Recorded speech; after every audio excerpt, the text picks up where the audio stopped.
Hola, ¿qué tal? Muy buenos días, tardes, noches, a la hora en la que estén escuchando el contenido de este nuevo episodio del podcast Charlas Fiscales y de Negocios. Muchas gracias por todo el apoyo, por toda la consideración que ha habido hacia este proyecto que afortunadamente y bendito Dios vamos creciendo, vamos siendo más alrededor de todo esto y vamos generando más actividades. El día de hoy, saludarlos.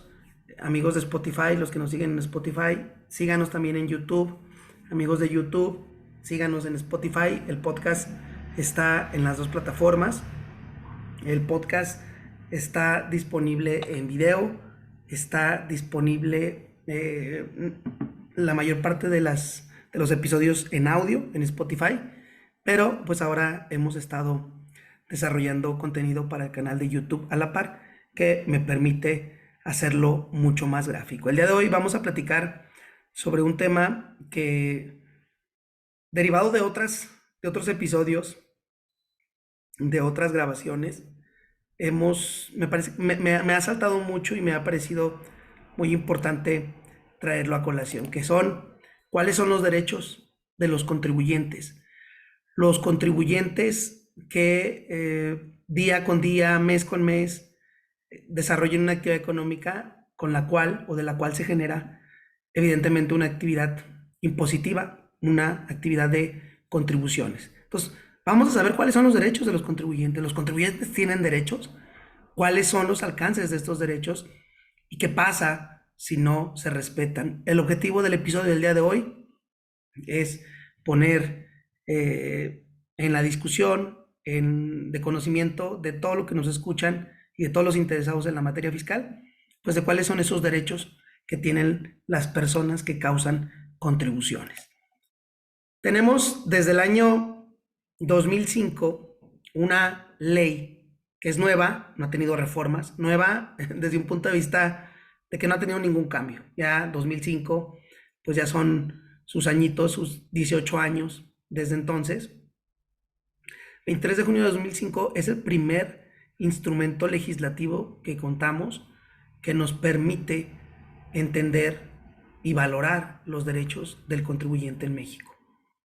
Viene, o después de esta ley, como consecuencia, viene el nacimiento de la Procuraduría de la Defensa del Contribuyente, este ombudsperson encargado de tutelar, de velar por los derechos humanos de los contribuyentes. Entonces, este es nuestro antecedente, esta es la Ley Federal de Derechos de los Contribuyentes, que es el organismo o el instrumento legislativo como tal que le da cabida a estas cuestiones.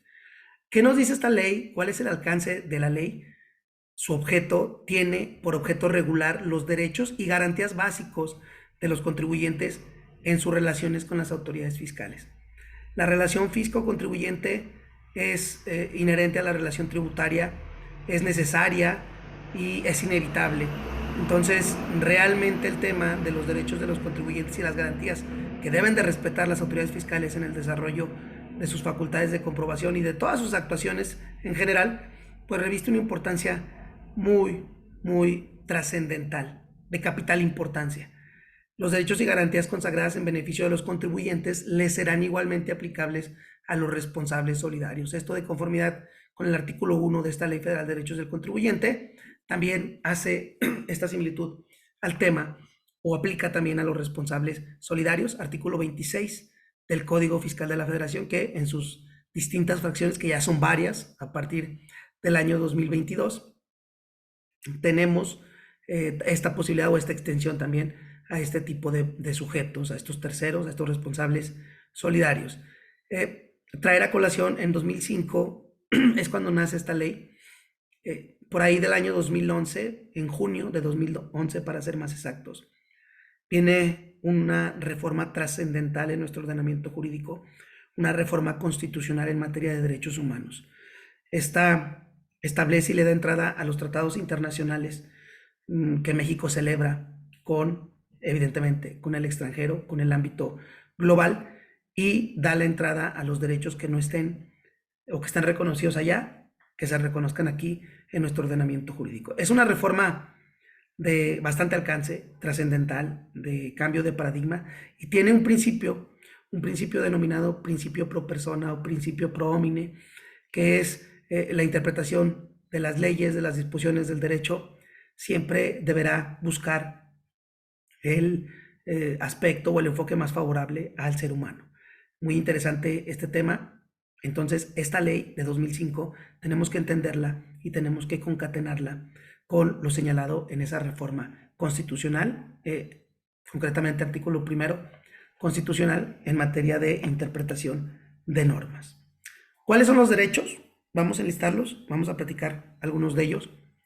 Derecho a ser informado y asistido por las autoridades fiscales en el cumplimiento de sus obligaciones tributarias, así como del contenido y alcance de las mismas. Aquí los invito a que se remitan al artículo 33 del Código Fiscal de la Federación. Incluso acabamos de publicar un episodio relacionado con la resolución miscelánea fiscal, sus alcances y su naturaleza. Ahí tenemos el enfoque o el ejemplo más tradicional de estas situaciones. Derecho a obtener, siempre y cuando procedan, evidentemente, las devoluciones de impuestos. Derecho a conocer el estado de tramitación de los procedimientos en los que se aparte.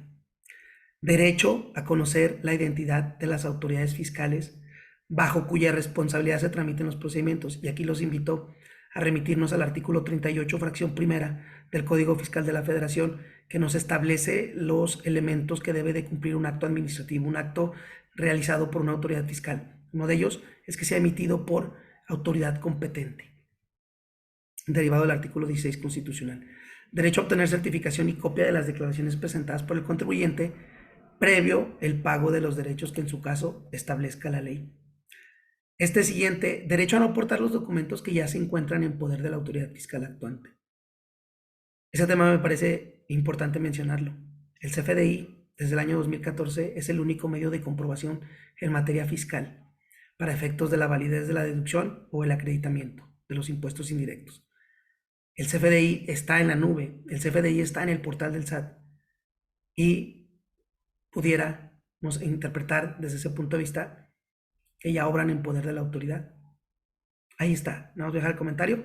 Como tal, en las solicitudes de documentos de información te piden luego el detalle de los CFDI.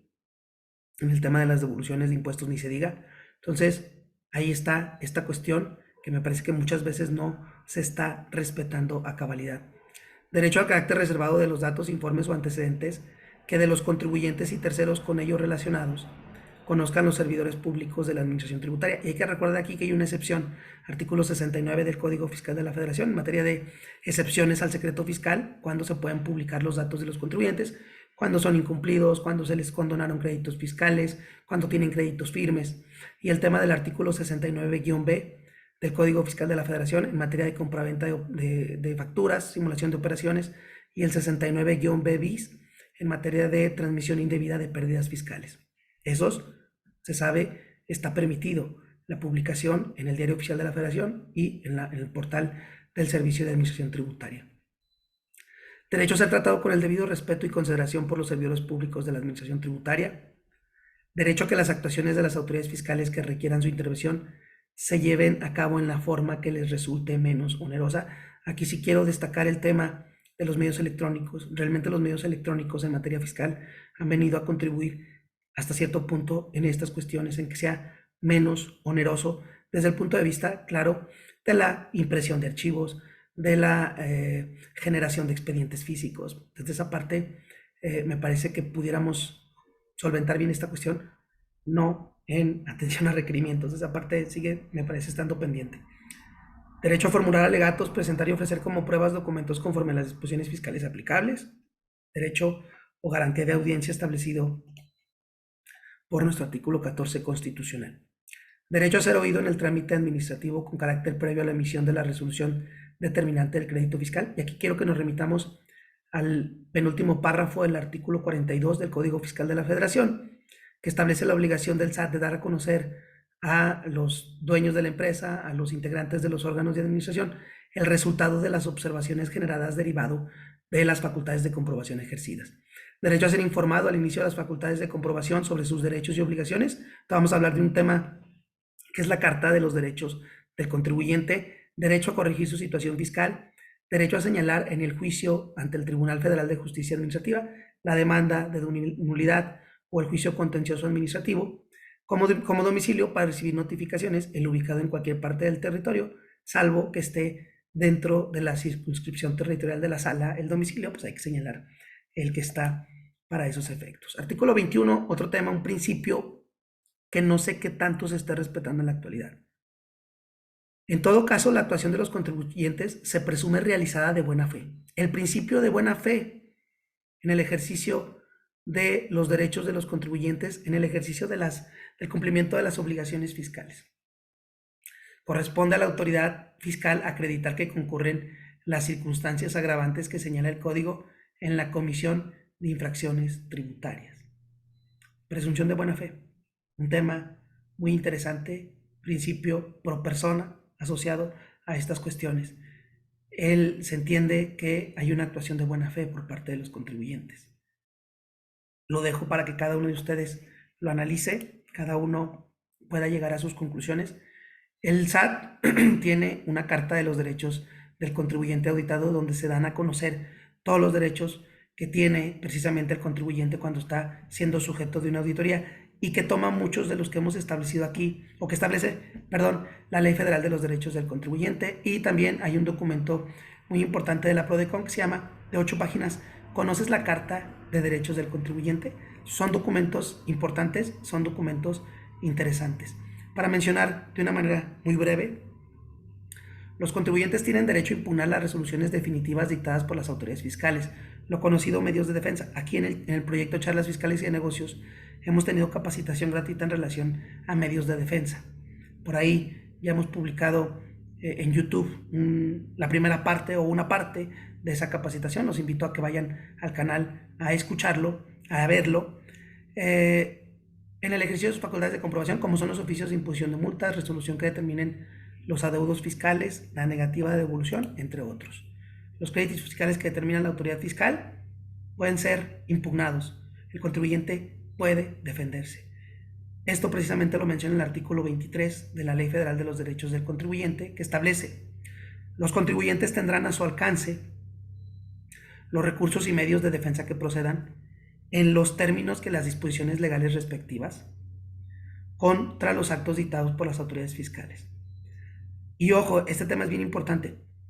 En la notificación de dichos actos se debe de indicar el recurso o medio de defensa procedente. El SAT lo hace en sus determinaciones, pero hay otras autoridades de carácter administrativo que no lo hacen. Me ha tocado ver algunas. Cuando en la resolución administrativa se omita este señalamiento, el contribuyente tendrá el doble del plazo establecido. Ejemplo, el recurso de revocación se presenta dentro de los 30 días siguientes a la notificación del crédito fiscal. Si no me señalaron dentro del crédito fiscal el plazo y los medios, yo tengo 60 días para interponer recurso de revocación o juicio de nulidad también, que son los mismos 30 días. Interesante tenerlo en cuenta en materia de derechos del contribuyente, en materia precisamente de los medios de defensa fiscal.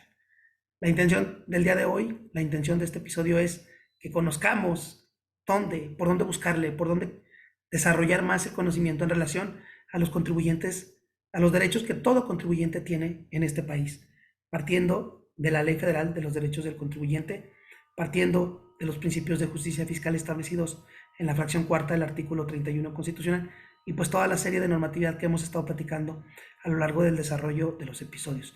Invitarlos, ya para finalizar, que nos sigan en Facebook, Charlas Fiscales y de Negocios, así nos van a encontrar. En Spotify, Charlas Fiscales y de Negocios también. Ahí, por favor, califiquen el programa si les gusta, pónganle ahí las 5 estrellitas, eso apoya más al canal, al producto como tal de Charlas Fiscales, a que sea más difundido. Y también en YouTube, invitarlos a que nos sigan.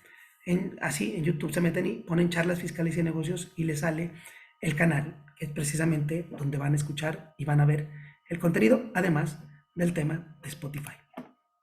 Un abrazo, gracias por todo el apoyo, gracias por ayudarme a compartir el conocimiento y el contenido de estas cuestiones que hemos estado platicando. Les mando un fuerte abrazo. Saludos.